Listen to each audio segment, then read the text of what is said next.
ನಮಸ್ತೆ ವೀಕ್ಷಕರೇ, ಉತ್ತರ ಕರ್ನಾಟಕದ ಅಡುಗೆ ಮನೆಗೆ ಸ್ವಾಗತ. ಇವತ್ತು ನಾನು ಮಾಡಿ ತೋರಿಸೋ ರೆಸಿಪಿ ಅಕ್ಕಿ ಹುಗ್ಗಿ.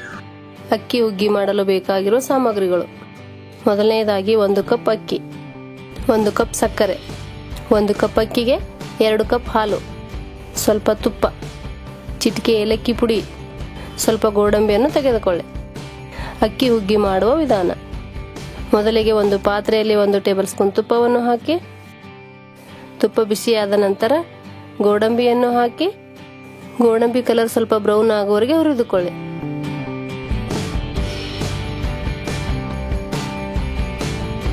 ಈ ರೀತಿ ಗೋಡಂಬಿಯನ್ನು ಹುರಿದು ಒಂದು ತಟ್ಟೆಯಲ್ಲಿ ಎತ್ತಿಟ್ಟುಕೊಂಡು ಅದೇ ತುಪ್ಪದಲ್ಲಿ ಅಕ್ಕಿಯನ್ನು ಹಾಕಿ ಹುರಿದುಕೊಳ್ಳಿ. ಅಕ್ಕಿ ಸ್ವಲ್ಪ ಬ್ರೌನ್ ಆಗುವವರೆಗೆ ಹುರಿದುಕೊಳ್ಳಿ. ಈ ರೀತಿ ಅಕ್ಕಿ ಸ್ವಲ್ಪ ಬ್ರೌನ್ ಕಲರ್ ಬರುವವರೆಗೆ ಹುರಿದ ನಂತರ 1 ಕಪ್ ಹಾಲು ಹಾಕಿ ಚೆನ್ನಾಗಿ ಮಿಕ್ಸ್ ಮಾಡಿ 2 ನಿಮಿಷ ಕುದಿಸಿಕೊಳ್ಳಿ. ಹಾಲಲ್ಲಿ ಕುದಿಸುವುದರಿಂದ ತಳ ಹಿಡಿಯುವ ಸಾಧ್ಯತೆ ಇರುತ್ತದೆ. ಹೀಗಾಗಿ ನಿರಂತರವಾಗಿ ಸ್ಪೂನ್ನಿಂದ ತಿರುಗಿಸುತ್ತಾ ಇರಿ.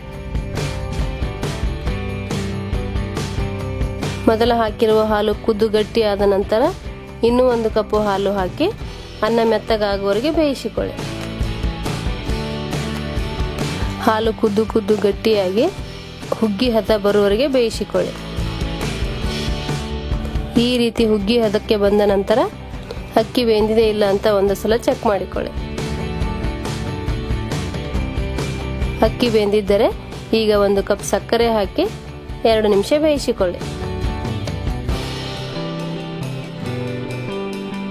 ಸಕ್ಕರೆ ಪೂರ್ತಿ ಕರಗುವವರೆಗೆ ಬೇಯಿಸಿ ಮುಂಚೆ ಹುರಿದಿಟ್ಟಿರುವ ಗೋಡಂಬಿಯನ್ನು ಹಾಕಿ ಮಿಕ್ಸ್ ಮಾಡಿಕೊಳ್ಳಿ. ನಂತರ ಚಿಟಿಕೆ ಏಲಕ್ಕಿ ಪುಡಿ ಹಾಕಿದರೆ ಬಿಸಿ ಬಿಸಿಯಾಗಿರುವಂತಹ ಅಕ್ಕಿ ಹುಗ್ಗಿ ಸವಿಯಲು ರೆಡಿ. ನೀವು ಬೇಕಾದರೆ ಮೇಲೆ ಇದಕ್ಕೆ ಇನ್ನೂ ಸ್ವಲ್ಪ ತುಪ್ಪ ಹಾಕಿಕೊಂಡು ಸವಿಯಬಹುದು. ಇದೇ ರೀತಿ ನೀವು ಗಟ್ಟಿಯಾಗಿ ಮಾಡಿದರೆ ಇದೇ ಅಕ್ಕಿ ಹುಗ್ಗಿ. ಇದಕ್ಕೆ ಇನ್ನೂ ಸ್ವಲ್ಪ ಹಾಲು ಹಾಕಿ ತಳ್ಳಗೆ ಮಾಡಿದರೆ ಇದೇ ಅಕ್ಕಿ ಪಾಯಸ. ಅಕ್ಕಿ ಹುಗ್ಗಿ ಮಾಡೋ ವಿಧಾನ ನಿಮಗೆ ಇಷ್ಟವಾದಲ್ಲಿ ಲೈಕ್ ಮಾಡಿ, ಶೇರ್ ಮಾಡಿ, ಕಮೆಂಟ್ ಮಾಡಿ, ಸಬ್ಸ್ಕ್ರೈಬ್ ಆಗಿ. ಧನ್ಯವಾದಗಳು.